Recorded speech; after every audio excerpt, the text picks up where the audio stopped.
시중에 돈 넘쳐난다는데 내 지갑, 내 통장에는 왜 없나 기사가 있어서 가져와 봤는데요. 돈맥 경화가 심화되고 있다고 합니다. 그럼 무슨 이유 때문에 돈이 안 돌고 있다는 걸까요? 누군가는 돈이 많은데 누군가는 지금 돈이 없다는 거죠. 시중에 돈이 넘쳐난다는 보도가 이어지는데 내 지갑을 열어보면 없죠. 자, 유동 자금이 요즘에 이제 1,000조 원을 넘어섰다고 하고 있습니다. 어마어마한 금액이죠. 자, 이 유동 자금은 주택시장 그리고 리츠 상품, 단기 금융 상품으로 몰려 다닌다고 합니다. 그래서 금융권을 맴돌고 있다는 거죠. 이제 부자나 빈자 모두 저축금을 두는 게 아니라 금융권에 돌아다니고 있는 그런 돈들입니다. 그래서 돈은 많은데 그 돈이 돌지 않고 있다는 거죠. 여기서 한마디로 시중에서 돈이 도는 속도가 떨어지고 있다는 어떤 보고서가 나왔습니다. 한국경제연구원에서 낸 거고요. 자, 그러면 돈은 왜 속도가 느려졌을까? 이제 돈의 유통 속도는 이제 통화량과 GDP의 상관관계로 분석이 됐는데요. 이 자료는 이제 한국은행에서 나온 건데 간단하게 우리가 생각을 해보면 통화량이 많을수록, 그러니까 돈이 많을수록 이제 그만큼 돈이 많이 돌 가능성이 높죠. 동호 반복을 했는데, 그러니까 예를 들어보면은 내가 지갑을 열었는데 5만원짜리가 뭐 한 10개 있다. 그러면은 쓰기 쉽죠. 근데 열었는데 5만원짜리가 한 장밖에 없다. 그럼 5만원 잘 쓰기 힘들죠. 그런 겁니다. 그러니까 통화량이 많으면은 그만큼 돈의 공급이 많아진 거잖아요. 그러니까 이제 상대적으로 돈이 많아졌으니까 이제 쓰게 된다는 거고, 뭐 물가 상승, 통화량 발행, 인플레이션 다 같은 말이죠. 그리고 이제 통화량이랑 상관계가 있으니까 당연히 명목 GDP랑도 상관계가 있겠죠.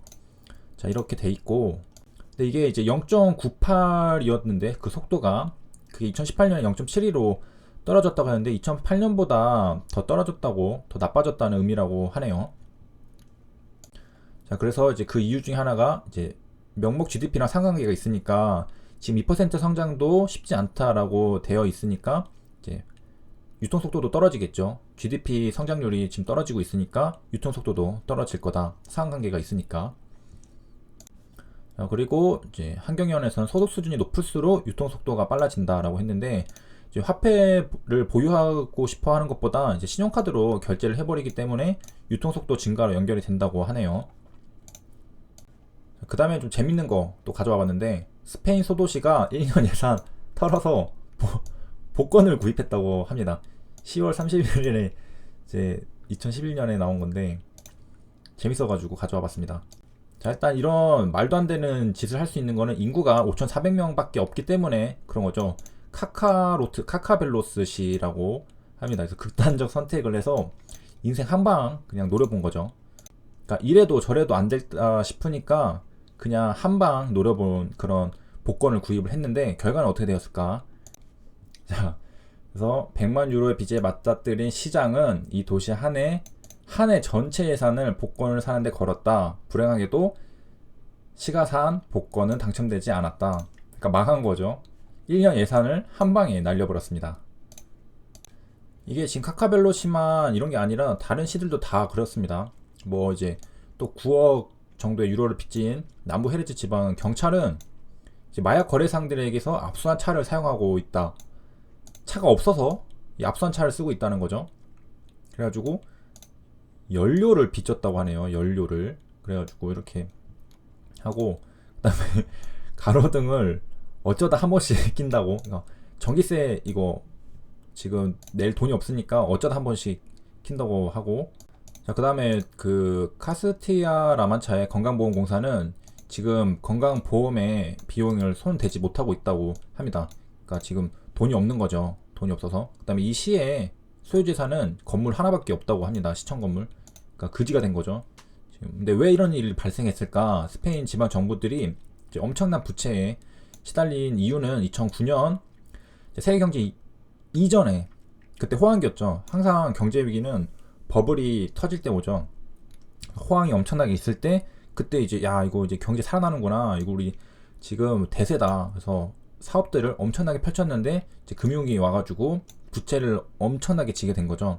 그래가지고 이런 상황이 벌어진 건데, 자, 아무튼 말도 안 되는 일이 있었고, 그리고 우리나라 이제 정부가 하는 것들, 이제 국민연금은 그 지금 어떻게 되고 있나? 그래서 2020년 2월 11일 오늘 기사죠. 국민연금 작년 잠정 수익률이 11%라고 합니다. 작년에 시장 2019년 안 좋았는데 11% 벌었어요. 그래서 70조 원 벌어 최근 10년 이래 최고라고 합니다. 국민연금이 투자를 아주 잘했구나 라는 걸 알 수 있고, 저는 국민연금 투자 좀 계속 이상한 짓 하길래 잘 못하는 줄 알았는데 벌었습니다. 그래서 우리의 세금이 지금 잘 불려지고 있고, 그래서 이유가 국내 증시 강세, 그다음에 원달러 환율 상승세 등이 성과를 견인했다고 합니다. 그러니까 2018년도에는 국민연금이 이제 밑으로 한번 팍 꺼졌다가 2019년에 딱 뭐 V자 반등을 한 거죠. 마이너스 수익률을 10년 만에 처음으로 찍고 또 다시 2019년에는 10년 내 최고로 벌은 거죠. 그러니까 마이너스 수익률을 10년 만에 찍고 다음 해에 바로 이제 10년 만에 최고로 벌은 거라 이거죠. 이렇게 V자 반등을 한 거죠. 여기 표가 딱 깔끔하게 있네요. 머릿속으로 그렸는데 팍 떨어졌다가 팍 오른 거죠. 자, 이렇게 이제 수익률 쌓이니까 이제 자금도 좀 커졌겠죠. 그래서 국민연금공단이 이제 1,000조, 1,000조 원을 돌파할 것으로 보인다고 합니다.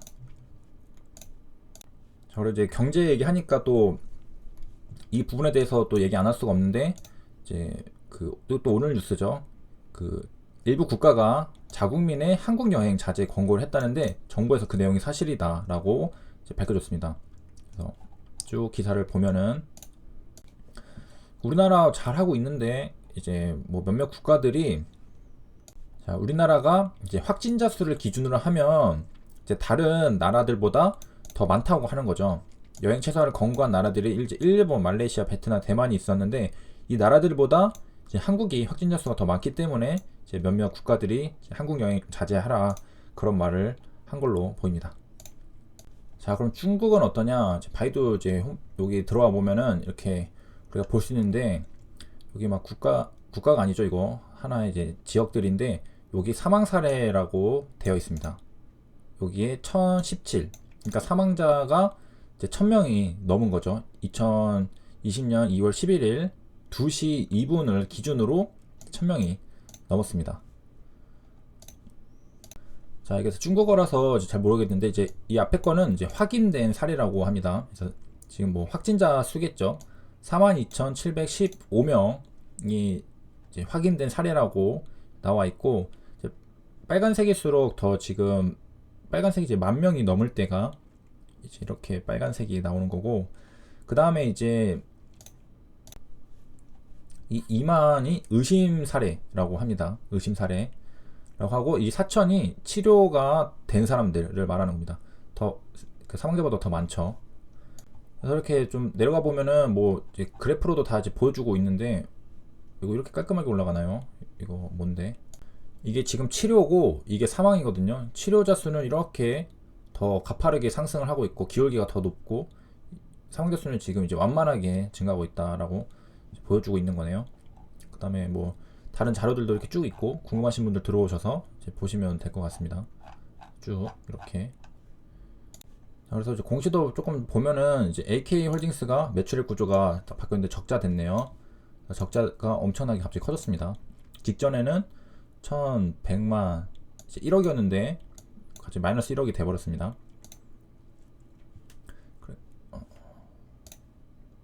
그래서 최종적으로는 이제 3천만원 이제 마이너스고, 3천만원이 아니네요. 1000원이니까 300억, 영업이익 300억이 마이너스 났습니다.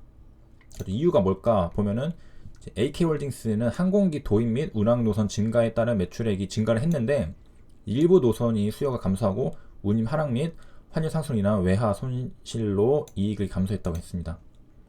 그래서 분기보고서 들어가 보서 사업의 내용을 보면은 여기서 무슨 일을 하는지를 알 수가 있죠. 그래서 사업 부문별 이제 현황을 보면은 여기 항공 운송 부문이 있습니다. 제주항공이 이제 AK홀딩스에 있는 건데 주요 자회사입니다. 근데 지금 이제 뭐 코로나랑 그런 것 때문에 항공 쪽은 타격이 또 크죠. 클 수밖에 없고, 화장품들도 이제 뭐 도소매, 백화점 뭐 다 타격을 받을 수밖에 없는 그런 거고요. AK홀딩스랑 같이 나온 게 이제 제주항공 자회사죠. 같이 나왔는데 역시 여기서 이제 손실이 적자 전환이 딱 생겼습니다. 내용 똑같이 썼죠. 이 이유에 대해서 여기서 이제 크게 나온 거고, 이게 똑같은 거 보니까 이건 제주항공에 대한 거고, 이 AK홀딩스에 있었던 거는 AK홀딩스인 줄 알았지만은 그게 아니라 자회사니 제주항공에 대한 거습니다. 그러니까 똑같은 거죠. 이거랑 이거가 지금 똑같은 공시인 겁니다. 자회사니까 주요 경영사항에 대해서 알려주는 내용이 있습니다. 이상으로 한번 살펴봤는데 도움이 되셨길 바라며 영상 마치겠습니다. 감사합니다.